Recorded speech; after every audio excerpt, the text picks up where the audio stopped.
Hello, everybody, and welcome back to the Dual Screens Crossplay Podcast. I am one of your hosts, Stephen Fontana. With me, as always, it's Andy Asimakis, it's Taylar Allen. How are you, gentlemen? Doing wonderful, Steve.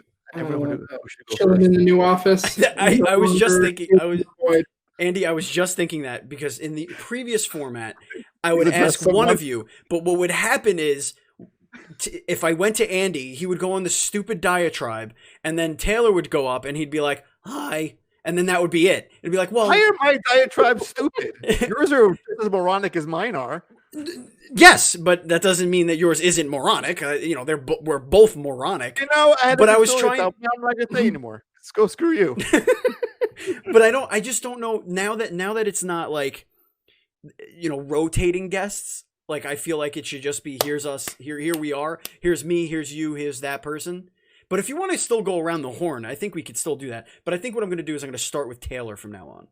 Sure. I'll save my bullshit for the end. We'll prolong the diatribe. Right. Hello, everybody, and welcome to the Dual Screens Crossplay Podcast. I am one of your hosts, Stephen Fontana, and with me, as always, it's Taylar Allen. How are you, Taylar?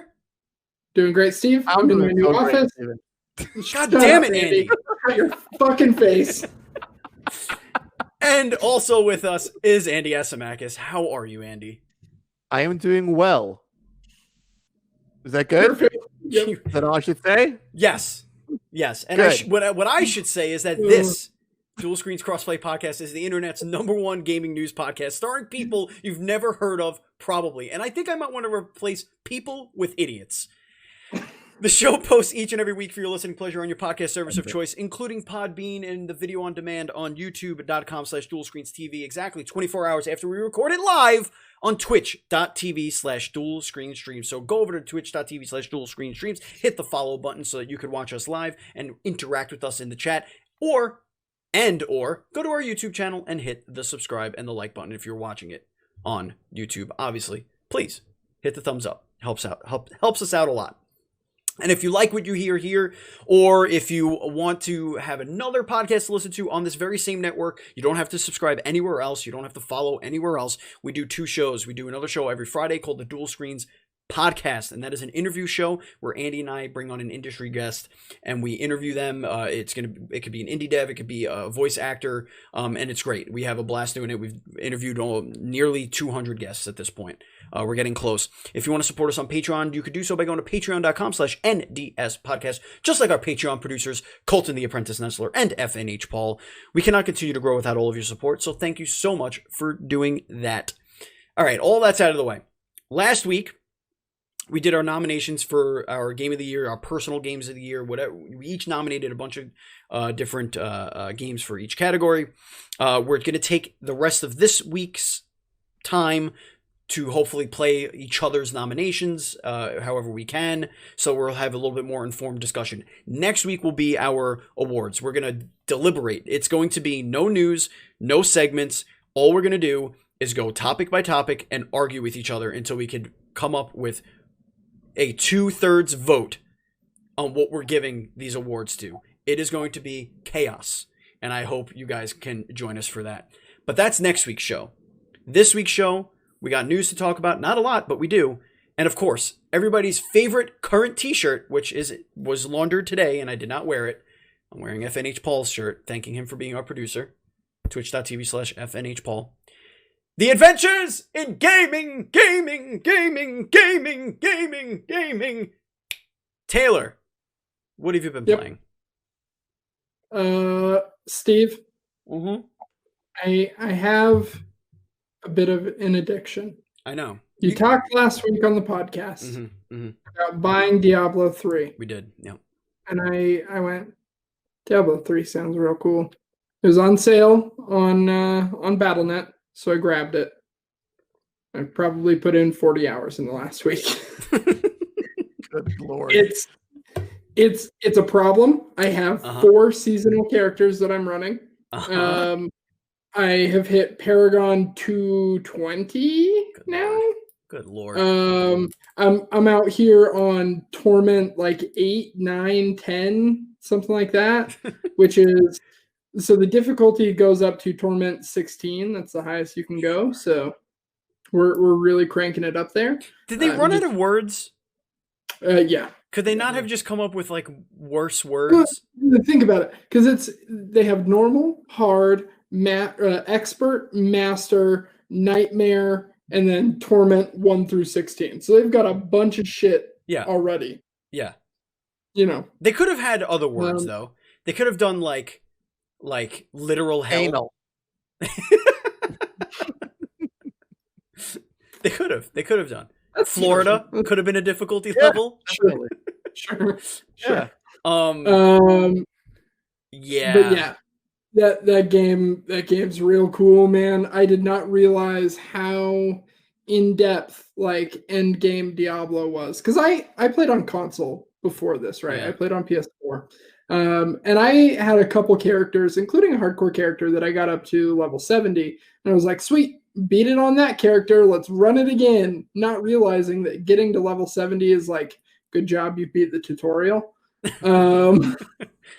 And so I just have had my eyes open to a whole new world of game, and I'm having an absolute blast with it. Yeah, so remember I bought the game when it was on sale on PS4 5 because that was going to be my turn my brain off, talk to friends on like the Discord or whatever, and just kind of smash away. And I was doing that by myself, waiting for Mikey Kirsch to get back from his vacation so that we could, play that together.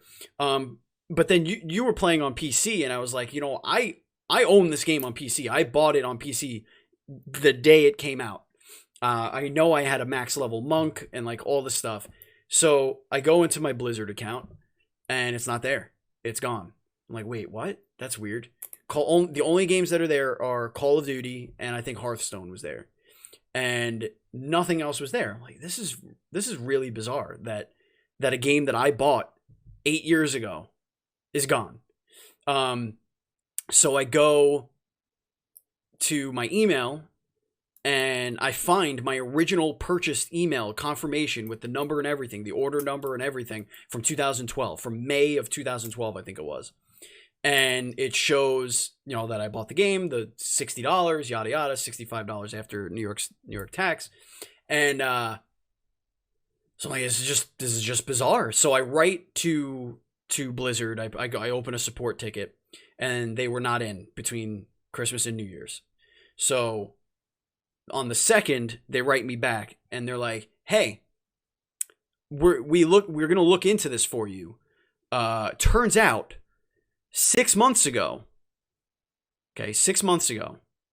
this must have been right around Warzone time when Warzone came, when I started to play Warzone. 6 months ago, your account was hacked. Ooh.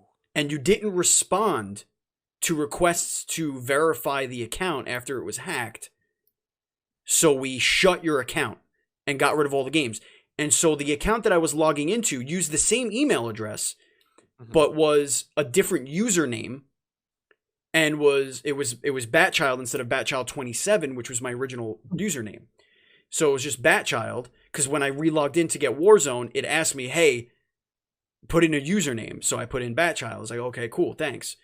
So effectively, I made a new account using my original email that the account was originally hacked on, to ostensibly make a brand new Activision Blizzard account.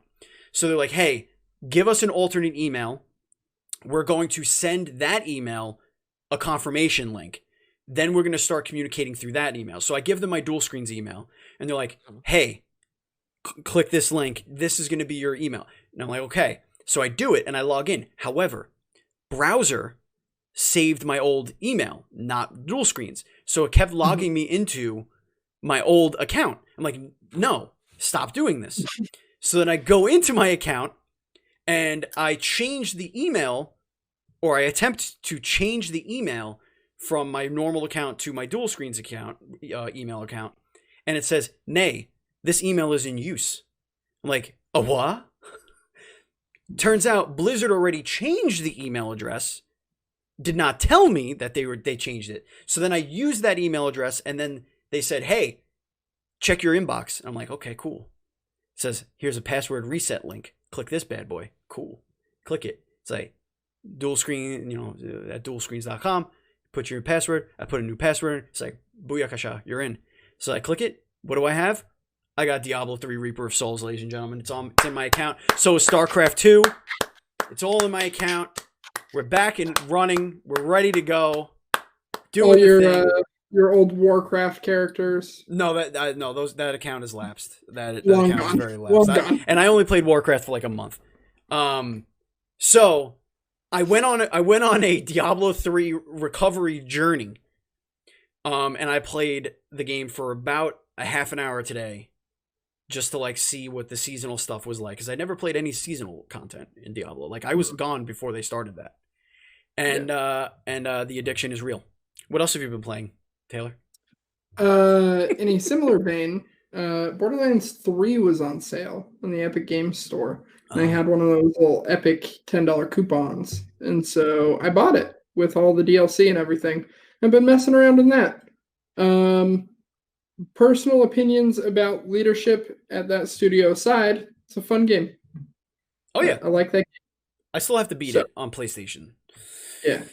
But it's not bad. I'm playing as Flack, which is the robot with the animals. I like him a lot. I like him too. I have a cool little spider guy that shoots poison at people.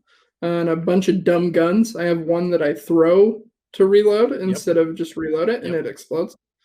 And then in addition to that, with my good friends Robo Desert and Robert Highwind, I've been playing some multiplayer Stardew Valley. Yeah. We had our first little sesh last night. The game is just so pleasant. Like, it is the most heartwarming, just awesome, feel good, plant shit and be happy game ever. I just love it so much. So get back to Stardew. So to be certain about something, you're not a recovering like drug addict, right? Like, you seem to be gravitating towards very addictive behaviors with these games. I don't know what you're talking about. Have you seen his face? He has the look of a meth head, I think, a little bit. Here's the thing. A little bit. I don't see the sun a lot, okay, Andy? It gets dark at like... You have all of your teeth. Is my next question. I do have he has all his teeth, but like you seem to be purposefully seeking games that are going to ruin your life over and over and over again. And it is admirable, number one, because I could never have the balls to do that. Because I remember before you hit that Call of Duty buy button, your wife threatened. She had the papers ready. She was ready to walk out on you. And you pulled that trigger. You went there. You did it. You said, F this, man. I'm going in. Then you got me there. You got me right in the vein with the Call of Duty thing. Then I was like, hey, man, I got that Call of Duty, but have you ever heard of Diablo 3? And you're like, nah, man, what's that? I remember I had that in the schoolyard back in 8th grade. You're like, come on, man, you need a little bit of that Diablo 3. And then you start playing Diablo 3 for 40 hours without your dealer. I didn't even give you the damn thing. And oh my God. Oh, and then there was the Destiny 2 trip. Holy shit. That one was like the summer of 69. Here's the thing. Here's the thing, Steven. Here's the thing. I like making the numbers get bigger, and all of these games just make the numbers get bigger. I do like 8 billion damage in Diablo now. It's wild. You start out at level 1, you're doing like 7 damage each hit. You know, I'm doing 8 billion damage, like blurring as I'm flying across the screen because I'm moving so fast. Like, so you like to see the numbers get bigger, and Andy likes to see the boobs and the peen get bigger because he had his obsession with the sexy games. Andy, did you break out of the sexy games? Have you been playing anything different this week? I'm back on my old shit kick. Okay. Because I discovered a PlayStation 3 that was just on the curb somewhere, waiting for the trash man to come pick it up. And I was like, no, sweet child, you deserve better than this fate. So I picked him up, brought him inside, dusted him off, looked for some old cables, an old monitor, HDMI, hooked it up. Like, what's wrong with you? Why were you just tossing like a piece of trash? Hooked it up. No disc to be read. All right, I see that. Can't read discs. I can see why you were thrown away. But then I found But there's a whole thing about jailbreaking PS3s out there that you can do from the PS3's internal browser without a USB stick. It's all done from the thing. You go to a website, you click some things, you agree to certain things, sign some kidneys away, hit X a few times. Good lord. It checks your firmware, installs a bunch of stuff, flashes your memory, and then before you can like blink, your system can now play any game off a hard drive. And I was like, great. Now I gotta play old shit. What can I play first? I was playing a bit of Metal Gear Solid 4, and I forgot how insane that game's intro is. Not the actual Snake on the battlefield part, but those weird commercials in the beginning. Mm. And then it's like David Hayter with an eye patch doing an interview Yeah. with some chick. And I was like, Vaguely remember that. fucking Kojima's a madman. I did that for a little while. Then I played Folklore for a good 10, 12 minutes or so. Folklore, good times. That's a great game. Did that. Played Dante's Inferno for a good hour. Okay. All right. I like visceral games, God of War type. Getting closer to the peeing games. That has a giant vagina boss, right? Well, no, big tits, Cleopatra. All right. Big I'm pretty sure you fight a vagina. I'm sure at some point. I don't recall. I'll find out soon enough. Yeah. And then I played. Oh wait, there were titties. Lollipop Chainsaw. Remember that game? Yes. Yeah. Lollipop Chainsaw. Played some of that for a little bit. And that was it. A lot of old PS3 things. Just seeing what this thing can do. You can rip games right from the game itself to the hard drive. You can play PS1 games, PS2 games, like the actual game files, right on the PS3. It's like I have a legacy PS3 machine that I found on the street, basically. Yeah. So you download the ISOs and you just put them on a thumb drive and you just shove them in the hard drive. It all goes on the hard drive. Interesting. And the thing is like, oh, I see you have so and so on your flash drive. Do you want it on your hard drive? Okay. Is this what you guys were talking about replacing the hard drive with an SSD for? Yes. Is this why this conversation was happening in the Discord? Yes, and I found one for $84. $84. Oh my god! And I ordered a terabyte SSD for PS3, so that's going to be next on my little agenda. Because okay. And you know what the best? Let's say you have a game that needs updates. It downloads them from Sony's server because you're not on PSN network. But if you're online, your jailbroken PS3 goes to Sony server, get your game updates. You're living in a dangerous world. Oh, but it gets better. It sounds to me like you're getting arrested very soon. It gets better. So there was a Naruto game I used to play. Naruto something with relationship. Shippuden. Like it was like the fighting game. Yeah. And me and my other friend Steven were like obsessed with it back in the day. And I was like, wait a minute. I'm pretty sure there's like some online fuckery you can pull off that you can play these games online without Sony knowing. Okay. And sure enough, you can totally play these games on the dummy account online with people and you won't get banned. Yet. I mean, it's a dummy account, so it's not my main PSN ID, so I don't give a shit. I'll just make fake ones till infinity if I have to. But that's next on my thing. Andy Asimakis 001 at gmail.com. Andy Asimakis 002 at gmail.com. Here they come. It's going. So you heard my Diablo 3 story. I also booted up. Yes. Speaking of addictions, back when I was a kid, I used to love Theme Park and Roller Coaster Tycoon and all of those types of games. The movies was my favorite. If you've never played the movies, I've spoken about it on the show before. I tried to find a ISO of that on the internet, and it is incredibly hard to find. I've scoured, and I can't find it. It is so hard to find. I found one website that had it, but it was like you needed to literally have a PhD in quantum mechanics to figure out how to get it to actually run on your machine. Like you needed to figure out how to make the game file think you have a Windows XP operating system. What? Like, it was the most bizarre thing. So I was like, okay, well, I guess I'm never playing this again because it's delisted. You can't find it anywhere. So I booted up Planet Coaster on the Xbox on a late night after Marbles. I think it was after Marbles. Was it after Marbles? Was it Sunday? It was Sunday. Oh, was it? Yeah, it was Sunday. It was Sunday. Yeah. Oh yeah. It did a little Sunday stream. I chilled with Planet Coaster, and I had to stop. I had to force myself away from it because the game isn't like that great. I feel like the options are very, very limited as far as the preset stuff. It's like pirate theme, space theme, city theme. That's it. Whatever. You could obviously mix and match all of those. You can make your own roller coasters. You can make your own track configurations, have the rides do whatever you want. It's very customizable in that way. But like as far as like the theme stuff, I haven't gotten too far into the nitty-gritty. There are some like paint customizations. I want to see if there are more themes out there that I don't know about, maybe buried, maybe they're DLC or something like that. But like it seems like, oh, I did a sandbox one, for example. It was like, okay, I could only pick space theme or pirate theme or city theme. I guess I'll go with space theme. But now it feels weird that I don't have all the space food shops. Maybe I'll do like a little pirate world somewhere. I don't know. I'm figuring it out. But I love that shit. But all this week is going to be dead. Obviously, I was playing Call of Duty. I'm grinding some attachments for that.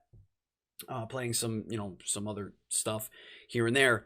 But this week is going to be dedicated to catching up on all the games that you guys recommended that I did not get to play for your year-end awards. So I'm excited to do that. I'm going to find them on any platform I can, get the cheapest copies that I can, where I can, and I'm going to get through that. So I'm very excited for that. Alrighty. Okay, so Andy, let's get into the indie news update. What do you got for us? Oh God, I'm gonna direct you now to the chat for the link of this game that I just discovered a little while ago. It's called Raptor Boyfriend, a high school romance. Yep. Okay. Yep. It is a game where you can date a raptor, but not only a raptor. There's also a Sasquatch or a Yeti thing you can date, and some fairy thing as well. This is a game that exists. Right. And I think it's an upcoming guest on the show because I need to understand the mind that just opened on another screen. I don't know why.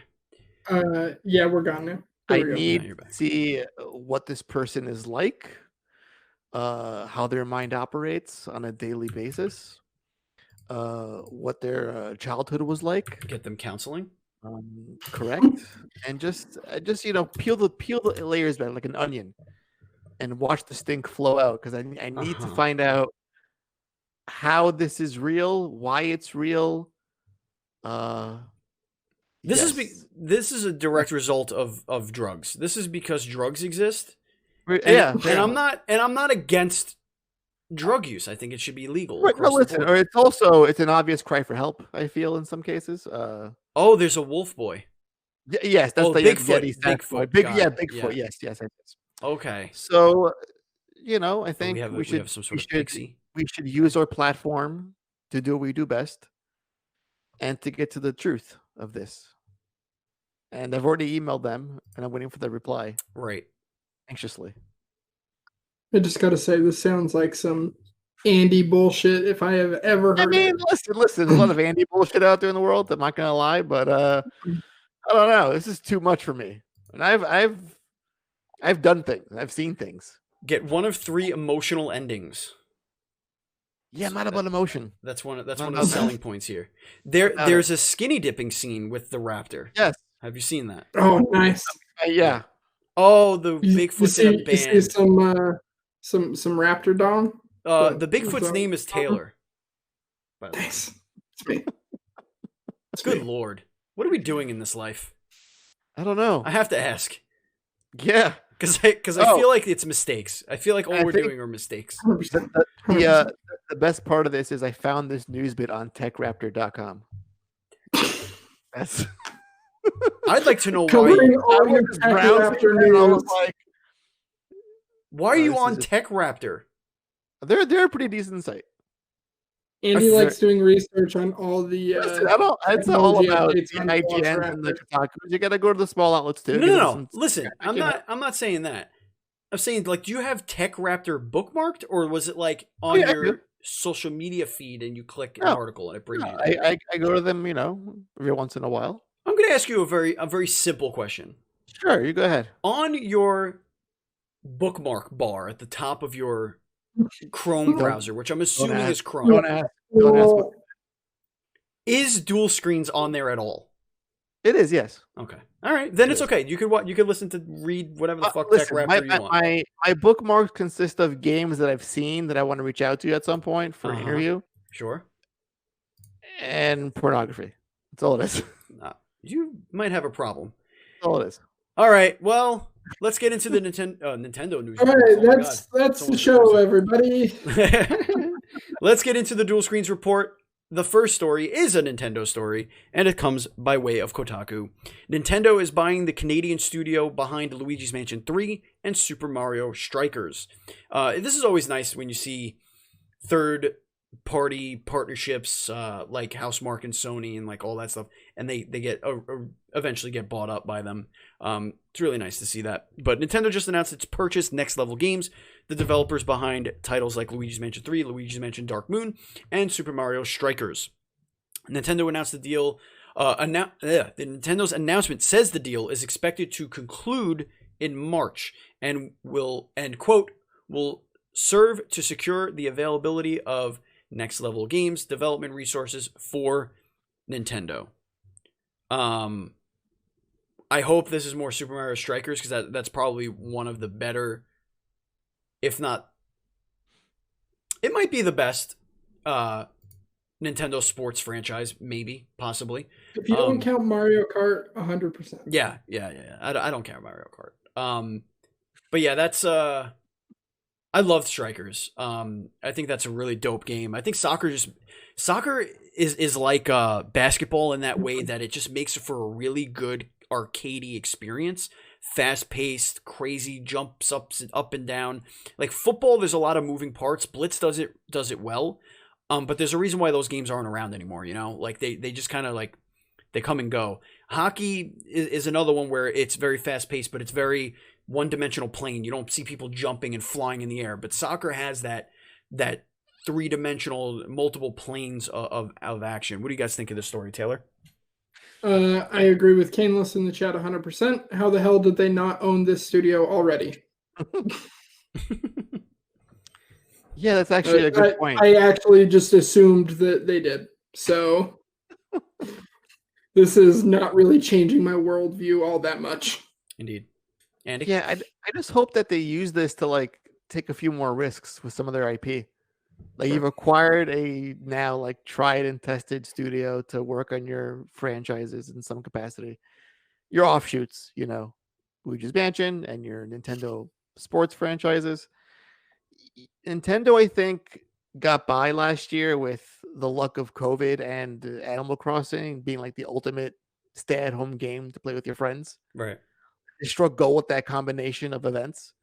But overall, they didn't have a lot going on in terms of software that was like really attention worthy all of 2020. So use this to your advantage. Give us some stuff. Give us things. Take chances. Take some risks. Maybe have them work on the Star Tropics game. That could be a thing you could do. Or, Earthbound just sitting there doing nothing. Just do one of those. Just give us more games. Like you have them now, great. Put them to work. And quickly. Because it's long overdue for stuff from them. Yeah, I don't necessarily disagree with that. I'd like to see them be able to not necessarily pump out games at a faster rate, but like they're very much if you want something done right, do it yourself company. They take a lot of pride in that. Mm-hmm. But I don't think it's necessarily worked in their favor as much as they think it has. Like I feel like a lot of their titles, or at least the 2 of the 3 main titles that they're working on at any time, always, for me, in my opinion, come up pretty short. I think that's why you don't see, a Mario Kart 9. Instead, you got Mario Kart 8 Deluxe. That's why you got a very underwhelming tennis It game won't this year. stop selling. That's why you're not seeing Well, Mario Kart 9. But if they, I don't believe that, because they didn't do that in the past. Like, the game's always sold in the past.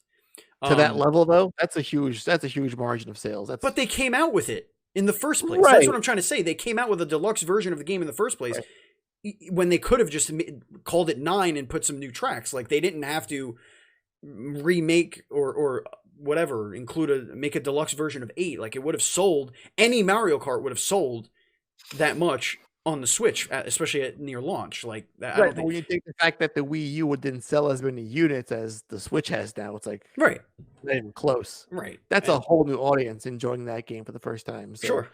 might as well repackage it and sell it again for all those new people. Yeah. But yeah, I agree. I'm not saying like just pump and dump some quick and nasty games, but I need stuff from them. I just feel like they're getting by on just having this hybrid console portable thing that everyone loves all over the world. It's cheap, it's effective, but like my PlayStation systems, I play PlayStation exclusive games on them primarily. My Switch, it's all indie games I'm playing. Yeah. All the time. Dead Cells, I'm playing. And that's how it was for me. But then that's Yeah. exactly how it was for me. But then I switched to kind of PC to do a lot of that. Yeah, then when all that goes to Game Pass, it's like, well, Yeah, I can wait for Game Pass and play the same indie games on that platform, like hopefully for free when they launch on that. So yeah, it's rough. It's just I want to see more, take more chances, and give us some fun software in the new year. Give me Mario Super Sluggers. Yes, I did like Super Sluggers. The thing is, Super Sluggers really wasn't that great in itself. Like, it didn't have a lot of longevity and a lot of cool game modes and like stuff like that. I feel like that could be part of like a 3-in-1 if they what did. If they do like a Wii Sports, but it's like a Mario Sports? You know what I mean? Yeah, I mean that's exactly what they should. Like, Nintendo, yeah. Strikers, Sluggers, tennis. Absolutely. Well, maybe not tennis because they rely heavily on tennis, but like bare knuckle boxing. You could do golf. They haven't done a golf in a long time. Like, you could do golf. Mario Golf would be good. Strikers. Mud wrestling. Yeah, of course. Mud wrestling. Yes. KY Dell. Can you imagine a wrestling? Like, actually, that'd be pretty dope if they did like a straight up wrestling game, like but but like if they the were old like N64 wrestling games. Yeah, if they just embrace like the humor of it, like make it like totally ridiculous. That's what I would do. Heavily Japanese wrestling inspired. Yeah, that'd be like really cool. a jacked up Luigi. That'd be so amazing. What would Mario's super move be? What would Mario's super move be? Probably like a Super Mario punch, like the uppercut punch and like that kind of thing. Like Roman Reigns has the Superman punch. They should work with whatever wrestling federation exists now that I'm not aware of because I don't follow wrestling. Have them create backstories for all the Nintendo characters. Like, if you were making don't want like to do that. I think I do. So WWE has probably the worst writers in the history of wrestling. That's why if they just embrace it. Oh, but a quick tangent, Steven. You're proud of this? I was watching a commercial. This whole story is a tangent. So I was watching a commercial and I saw that Sting is wrestling again. Yes, Sting is back. I know who Sting is. I was like, oh shit, it's Sting. I know that fucking asshole's face. He's still alive. He's still wrestling. He's like 50 years old. How old is that guy? Andy, he's like 56. Undertaker retired like 6 weeks ago. Like, all these old ass dudes are still just doing I was just proud that I knew who the fuck Sting was. I was like, shit, he's he was one of the big ones when you were in that scene where the kids were wearing all the t-shirts. When it transcends the fandom and it reaches someone like me who doesn't really follow wrestling, that's how you know they've made it big. Accurate. Yeah. Speaking of transcending and whatever, Andy, take us through our next story. I'm gonna skip because my last story is actually Nintendo theme, so I'm gonna go to the Nintendo aspect right now. So Nintendo, and this comes from TechRaptor.com, by the way. Hundreds of DSi games have been delisted. DSi, remember that? Mm-hmm. Yeah, did you ever own that? Nope. I totally just breezed past that. I was a DS and a 3DS guy. I had the DSi. So this tweet comes from Come Out Punching, saying PSA to 3DS gamers and DS fans: all DSiWare games released before mid 2011 have been deactivated on the eShop. including the classic Shantae Risky Revenge. It's a lot of games, 250 games to be exact, plus, which include Dr. Mario Express, Mr. Driller, Soul of Darkness, Spin 6, The Oregon Trail, and many, many more. I just love how whenever a game, its service gets shut down, like, oh, remember that game that you didn't play like for the last 10 years? Yeah. Don't the take servers my are gonna- games away. servers are gonna go bye-bye for that PS Vita game that you played like once in your life. It's like headline news, but Yep. when like 300-ish games just vanish from a storefront, it's on Tech Raptor and not in any other and any other major news site. But listen, I didn't have a DSi. I don't know what games these are. I was into digital stuff back then, more so now, but my DS was strictly cartridge games. That's why Yeah, that's that how I was mine engaged too. with that system. But yeah, I mean, listen, it's been 10 years. Time to let go, I guess. I think of the only game DSi. I ever owned digitally for the DS or DSi or DS Lite or whatever the hell, 3DS, whatever it was, I think it was the Can I 3DS. guess? Oh, Can sure. I guess? Was it that 3D Excitebike game? No, it wasn't. It was the 3DS that I have is the Mario 25th, 30th. I don't know. It was one of the anniversary editions that has Mario and Luigi on it, and it came with Mario and Luigi. The time one, the time travel RPG one. Oh, Partners in Time. Partners in Time. Yeah, it came with that digitally on the system. Mm-hmm. And I was like, oh, that's cute. That's a game on there for sure. You know what they should do, Steven? Anything? They should do a Mario RPG with Cooking Mama and call it Partners in Time. I get it. I get what you did there. I get what you did there.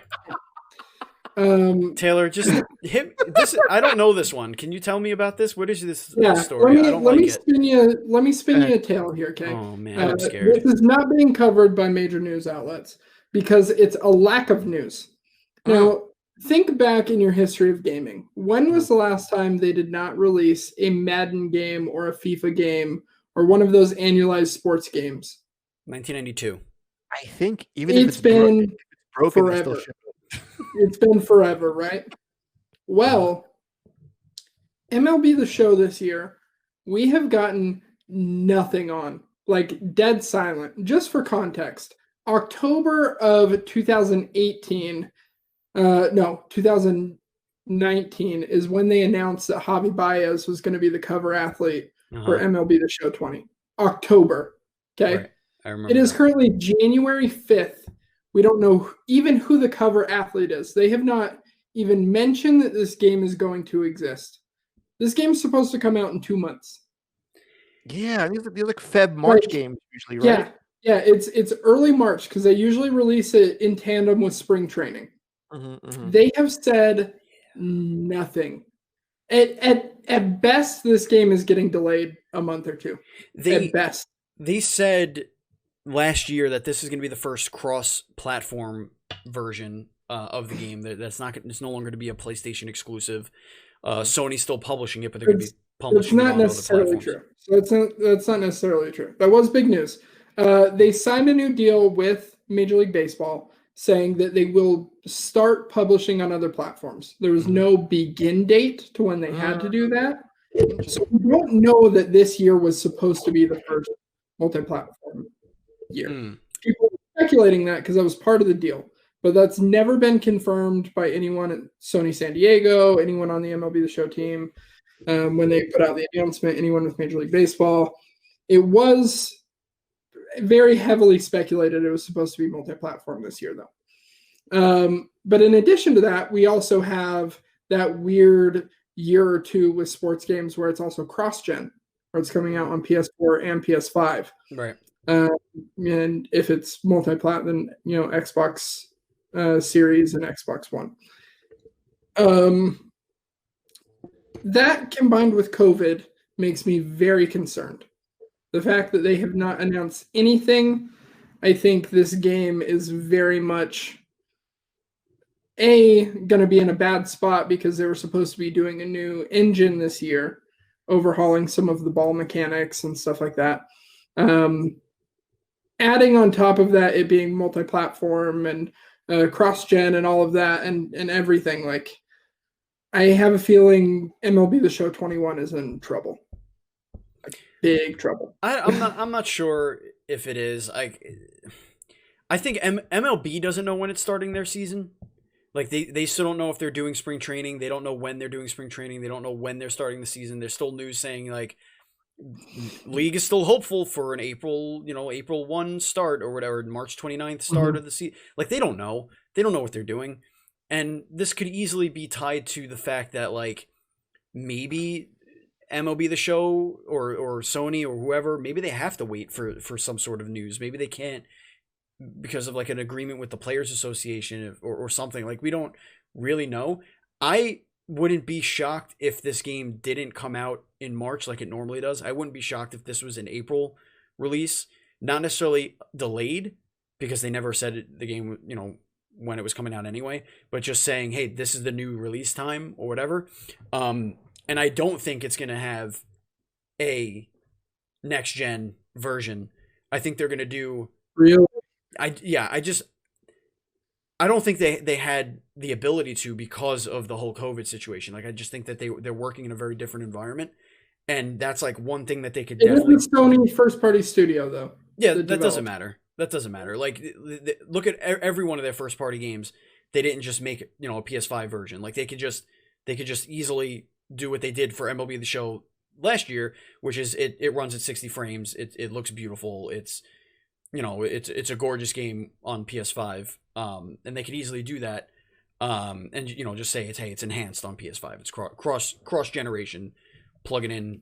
It'll do whatever it needs to do. Ray tracing, yada yada. But as far as the new engine, I think if they're actually doing a new engine, I feel like COVID most likely severely hampered the development of that, because the engine redoing an engine, like if you speak to any developers, especially the ones that we spoke to one recently that was it for Splitgate that had to create the engine. It was one of the devs we just spoke to in the last month created their engine, and that was like a huge mistake for them when they first started developing, because like that's all they had to do was focus on the engine, otherwise nothing would work.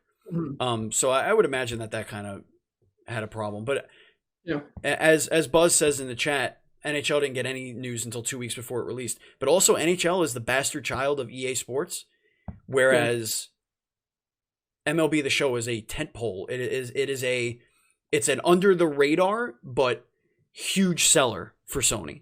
So I feel like it's something they would definitely want more than 2 weeks lead up.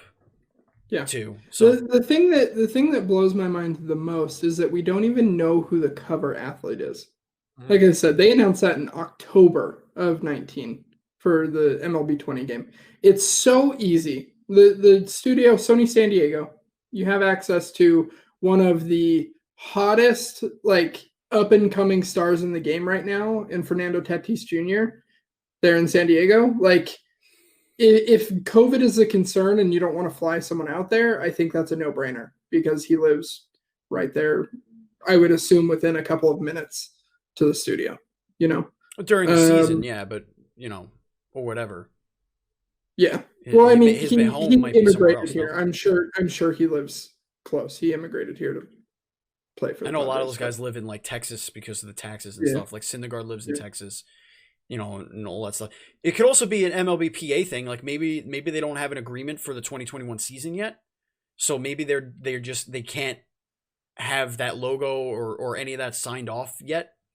I mean, that could be it, I guess. Like maybe the players have to like be under contract and yada yada. I don't know if they have their full agreement yet. For an annual release, that's all locked in, I think, on their ends. Yeah, they just signed that new contract. That's what the like multi-plat thing was a part of. Not have it like in a sizzle reel so much. Hey, this is happening at some point in 2021, but no mention at all. It seems a little strange. Like we've seen games that are happening like way down the line for Sony. Like I'm sure the next God of War game comes out way after we see MLB The Show on PS5. Maybe not. I think we don't know yet at this point, but it's a little strange. When this one came out, when the current one came out, they did say that year, they said, hey, no next gen version. Next gen version's going to be our focus next year. And then they had the whole, multi-platform yada yada discussion and announcement, or whatever agreement. Yeah. That we don't have clarification on, but it could all be just a perfect storm of like, hey, we're just not ready to show it yet. It's Could be. whatever it might be, and maybe they picked, maybe you know what, Taylor, maybe to your point, they already had an athlete. Maybe they have an athlete signed on contract and they just can't get him. They can't take a picture of him, or they can't, like, you know what I mean? Like maybe it's something they agree to pre-pandemic, or at the end of the season. Now they're like, hey, we can't get him to you. Can you take a picture with us? Can you use the Photoshops? I don't know. It's bizarre, but I feel like in the next couple of weeks we're gonna know something. NHL just announced their all of their divisions for this coming season are sponsored. So, like the Canadian division is the Scotiabank Canadian division. That's real annoying. Yeah. Anyway, I bring this up because it's weird. It is weird. You're right. It's strange. Until everyone has the option to stab themselves in the arm and get a vaccine for this thing, it's video games and the world is just going to be weird. I've come to embrace it. Nothing is normal. Baseballs could start in July from now on. I don't know. Hockey's starting in January now. Like, okay, sure. Is that what we're doing from now on? Fine. I don't care. Just do something, anything. Andy, you're done. Taylor, you have another news story, because I didn't put anything else in here because I really was struggling to find news. Taylor, what do you got here for the final story? Yeah. So Bloober Teams The Medium, which is an Xbox Series X/S console exclusive, just released a bunch of new gameplay. A lot of sites have 15 minutes, 14 minutes of gameplay of this. And this game looks unnerving as shit. It very much is a psychological horror, not really reliant on like cheap jump scares and stuff like that. Yeah, we'll see. That's what they all say until they cheap jump scare you. It makes me very uncomfortable. But this is from the people who did Layers of Fear, Layers of Fear 2, Blair Witch. They're very good at making like creepy environments. So it sounds like this is going to be more of a narrative focus in those prior games, but looks just as creepy. Andy, this is the one where the people are in like the 2 dimensions. So you weren't a fan of Blair Witch by them, right? No, I wasn't. I think it was their weakest game. I think your microphone when it dropped turned. So check your label. How do I sound? Yeah, it's like I had to grab it. I think it fell on the floor. It's like shit. Do I sound okay now? Yeah, you're just a little bit lower, but you're not as muffled. Okay. So, Blair Witch wasn't my favorite game of theirs. It's my least favorite of all their games, to be honest. But this one, I gotta say, it's invoking those old Silent Hill vibes for me. That fixed camera angle, especially. I was watching people on forums and Reddit bitching about the fixed camera, and I was like, I will cut you. You don't know what good direction is supposed to be like. Like, it adds so much to a game when you have these like dramatic fixed angles that like distort your whole sense of reality. Because that's a purpose. That's when someone says, I want you to see this game this particular way. Like, it's like shooting a movie. Right, exactly. And no one gets that. And it's sad. And I wasn't too sold on the whole like double reality thing. It's like the real world and like the other world situation. But watching this gameplay clip, oh yeah, I think it's my first must-have game of the year. It's the power of the SSD, man. Totally. But you know what? Watching it in motion, watching the character animation, the faces, and the environments, I when it comes to horror games, and I want anyone, if they can find a game that looks better than Silent Hill 3 for the PlayStation 2. No game can do that yet. This game was close. But yeah. Trust me on this. I don't know, there was like a Satan pact when they made that game back in the day. But the game looks great. Great soundtrack. And I'm buying it day one, without a doubt. Fair. I need it. and eat it. Do we have anything in the hype zone? Because there were so many candidates. Well, listen, I had a story I skipped on. I bumped it down the list because of the Nintendo thing. All right. Right. Oh Let me yeah, say yeah, this, yeah, man. yeah. Hit me up with that. Hit me up with some silly shit. This made me so happy. You have no idea. I always talk about games and secrets and like things that are hidden in the code In the that you can unlock. So apparently, like that Akuma story. That was interesting. yes, that was in there. Yeah. There's a secret that was buried deep in Nier Automata that took, according to the developer, 3 years and 10 months for someone to figure out. This comes courtesy of Lance McDonald, who I think does a lot of Bloodborne stuff. He found like old boss models in the game and boss fights. He likes to hack the fuck out of these games. Hack He it. does, Do it. He does work. So he says, there's a cheat code that allows players to skip right to the end of the game. Once you beat the prologue boss, Marks, and speak to 9S, you need to stand between some barrels and then hold R2 and press up, down, up, right, left, square, circle, triangle. And they say cross here in the article. It's X, Yeah. not cross. Well, it's Even. cross in the Japan. Right. This is from Engadget, though. Are the Weird. Brits in the Engadget? Yeah, it's cross. That's weird.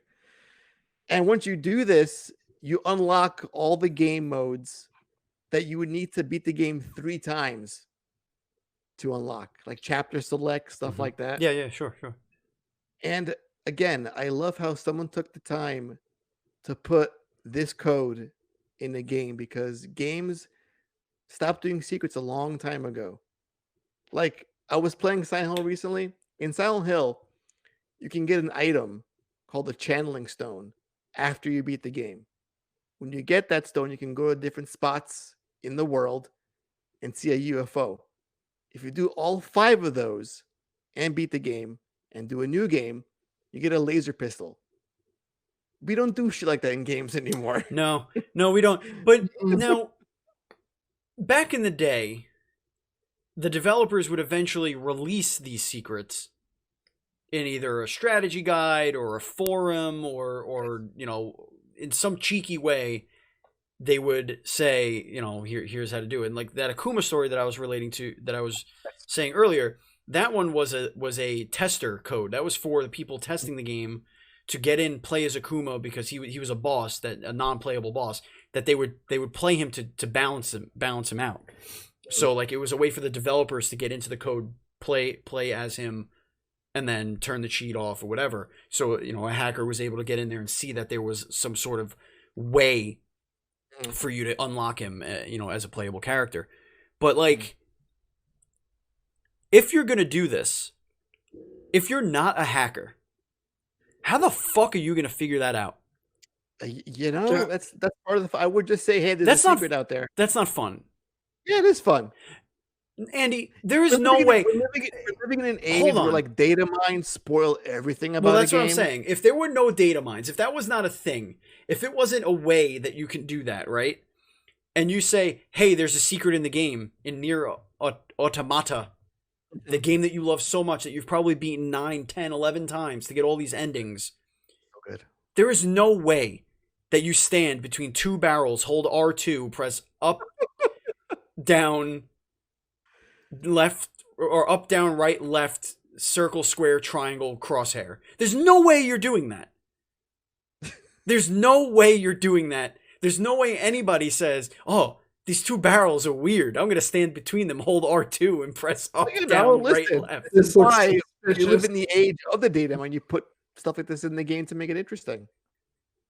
If that's your goal, if your goal is to say, hey, let's put cheats in here or codes in here that data miners are going to find and then spoil, great. Put all the wacky shit you want. This guy didn't data. He was trying to reverse engineer the game and he came across some funky code. That's how he discovered it. It wasn't a data mine. What's the purpose of reverse engineering a game? I don't know, because he likes to find hidden shit. And apparently it worked 3 years later. Also, I must say that any excuse to discuss this game, because I love this game so much, it has the most perfect soundtrack in any game. The most Perfection.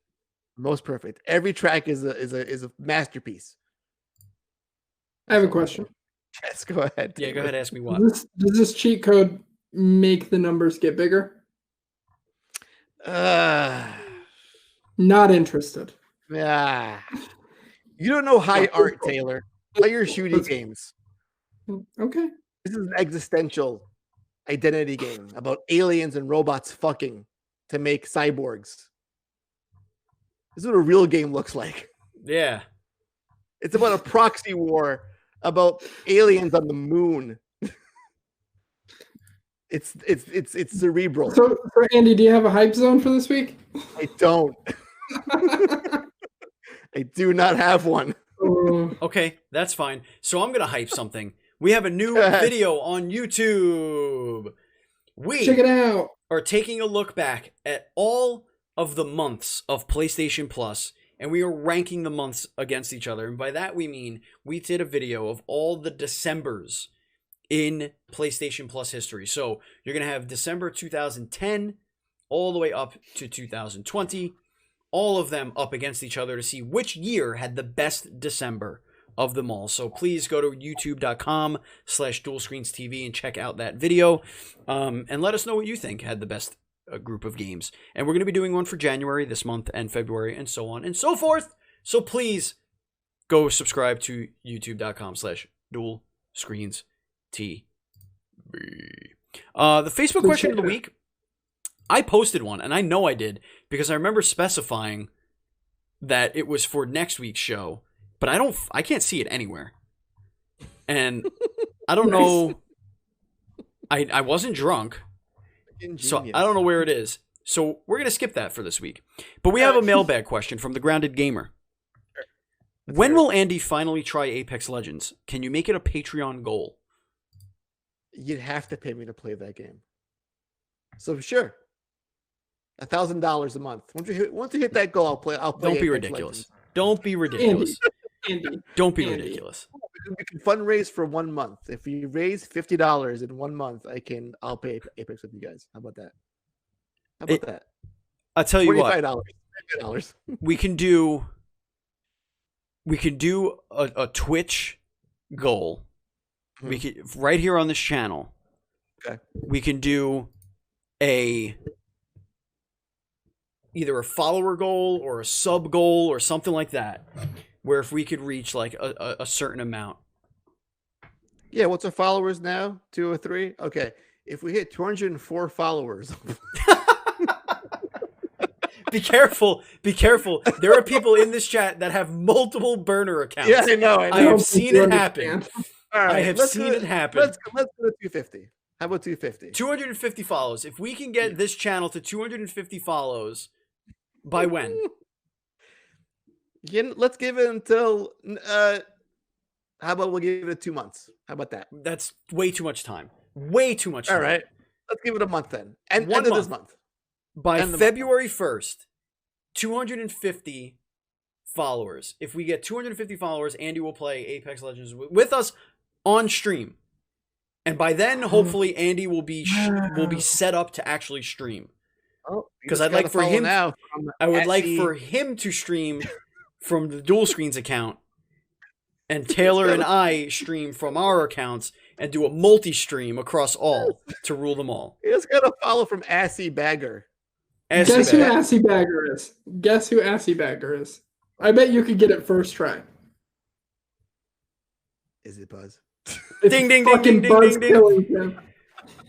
Nobody has nominated a Hype Fam member of the week, and that we are going to stop nominating them ourselves. This is for something for you guys to do. So please, if you are listening, if you're watching, and you want to highlight somebody doing something awesome on the internet, write to us. feedback@ndspodcast.com. Leave it in the comments below of the YouTube video. Let us know what your friends are doing that is awesome, and if we like it, we will highlight it on next week's show. We're going to do this every week, so please consider doing that.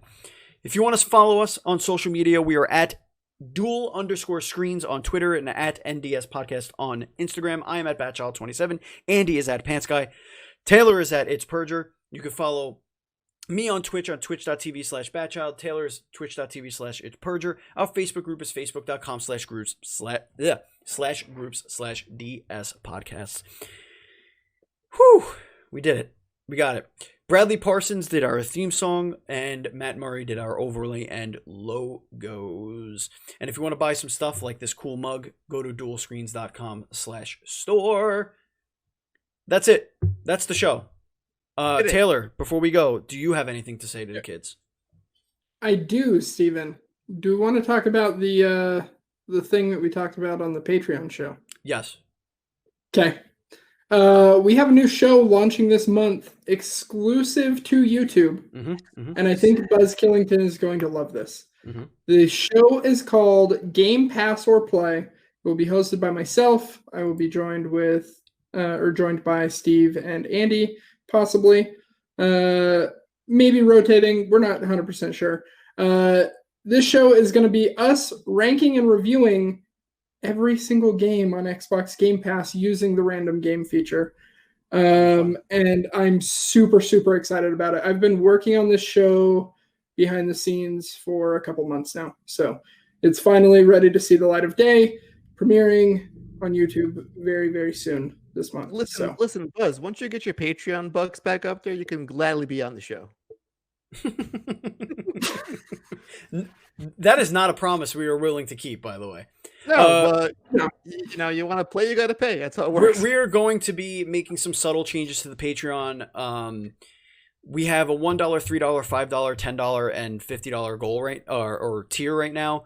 We're probably going to keep those denominations, but we're trying to figure out other things that we can do that'll be more diverse in content. Right now, we've been doing a lot of bonus audio content. Some of that has been hard for us to do. I feel like videos would be even harder.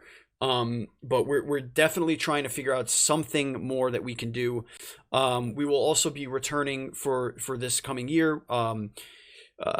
Casting Call will be returning at some point. Dual Screens Versus will not be returning. That was just a huge pain in the ass to produce with guest hosts and all that stuff. Just a big pain in the butt.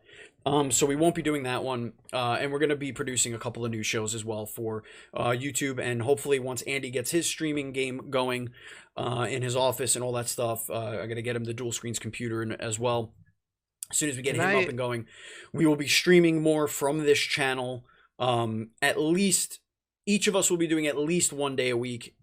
If it's not together, it will be individual, but either way, we're going to be trying to play some more games. So if you're watching this on YouTube, head over to twitch.tv/dualscreenstreams, give us that follow, and stay tuned for that.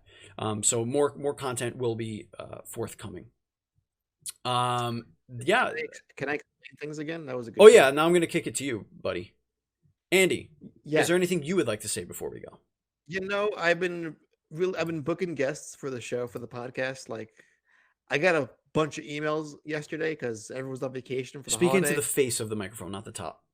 Not that part, not the top, the face.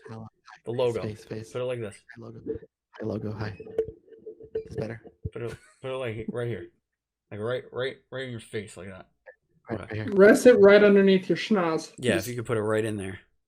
If you could lick it, actually, that'd be really appropriate. Okay.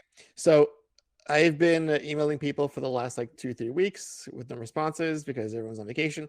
And then today I got bombarded with emails from people. Suffice to say that we are jam-packed. Things are getting scheduled. Things are being, discussed. And I will tease one thing for February. That's going to be like a love sexy game month. Oh, yes.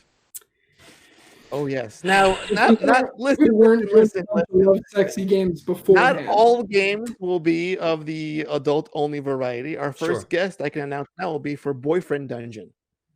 Great game. And very exciting. The dev is a sweetheart.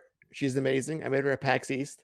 She's amazing. And I can't wait to discuss why she made this game. But that's we're a good month out from that. But just look forward to that for Feb. Can we try and get the voice actress that played oh fuck, now I'm blanking on the name because I didn't play 5. What's the one that had to breathe through her skin? Oh, quiet? Yeah. Can we get quiet on the Sure. show? Because that was Oh, yeah. that Stephanie- fits the whole sexy thing. Stephanie Houston. Yeah, totally. Why not? That'll work. Sure. Listen, it's not Sky's necessarily the limit. topical, but it'll work. That is going to do it for us. Thank you so much for watching. Thank you for listening. This has been Dual Screens Crossplay Podcast. That's Andy over there. That's Taylor over there. I'm Steve. That is it. Thank you for listening. And as always, please be excellent to each other.